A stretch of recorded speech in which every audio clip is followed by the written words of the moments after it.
What did Father Al want from Fiona? When Mary first met Declan's family, she was blown away by the kind of welcome she received. Isadora and Una welcomed her into their home and were glad to finally meet her. Father Al, the local church pastor, came to visit Una to ask her for a donation to his charitable trust. Mary was pleasantly surprised to see him because she had known him before. Father Al, who was once called Callum Deasy, was Declan's close friend and had met Mary in the past. In fact, when Declan was trying to court her before they were married, Declan would always accompany Callum. Mary was drawn to the attractive pastor and accepted his invitation to dinner. Callum and Mary ended up making out that night, and she was eager to see him again. In the meantime, local Sergeant Claude showed up at Declan's house without warning and informed Fiona that he was searching for a specific hard drive that reportedly contained data about the Bitcoin Declan had purchased. Fiona was aware that investing in Bitcoin was a good way to launder money, and she assumed that the police would be trying to track down the other people involved in the money trail. Even though Fiona had some doubts about Callum's motivations, we eventually learned that she was correct.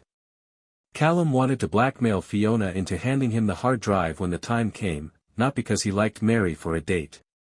Callum arrived in the United States a few days before her father permanently left them, Fiona discovered. Callum was the one who sent those men to break into Declan's house before heading to Wicklow.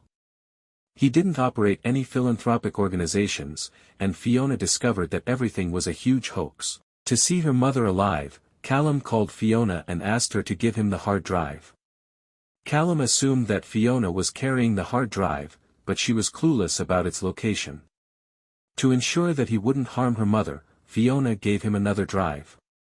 When Callum realized that it wasn't the hard drive he wanted, he called Fiona and warned her that someone would be held accountable for her actions. Fiona didn't understand, but Royson then called her and informed her that Minerva, Declan's assistant, had been killed. Who was Minerva's killer? Fiona was aware that Minerva knew where the hard drive was stored and what was on it. She had requested that she give it to her in order to save her mother. Despite her desire to save her mother, Minerva informed her that the hard drive was the only thing sustaining her life. After Johnny McIntyre was imprisoned in Irish Blood Episode 3, he instructed one of the policemen to relay his message to his supervisor. If he was not allowed to leave the prison, he threatened to bring everyone down with him. If he was not allowed to leave the prison, he threatened to bring everyone down with him. It's likely that Johnny's boss, whomever he was aware that Johnny would no longer pose a threat to him if he managed to obtain the hard drive. The reason so many people were pursuing that drive was because it undoubtedly contained secrets. In my opinion, Claude was undoubtedly employed by the person in charge of the entire operation. Because he was following their instructions, he never looked into Declan's death in great detail. It was not made clear who killed Minerva, but I believe Johnny's supervisor was responsible. I'm unable to shake my suspicions regarding the Donovans. As said in the last episode summary, I think they are making the decisions.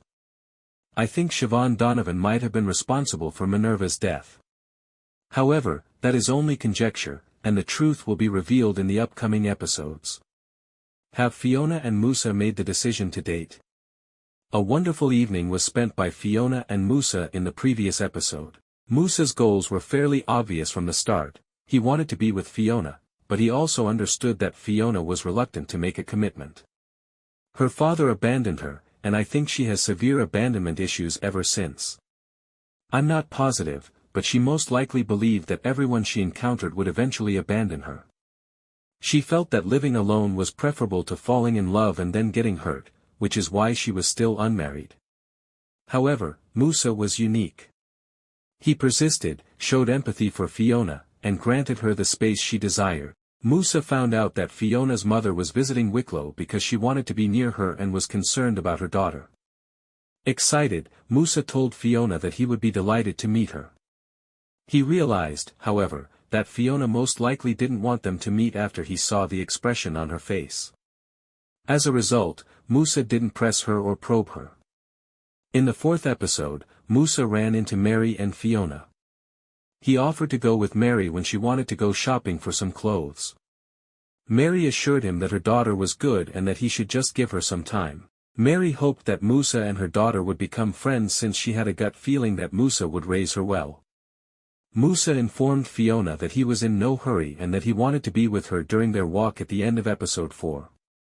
He was prepared to take things gently and assured Fiona that she could take all the time in the world. I think that Fiona's agreement marked the beginning of a lovely relationship.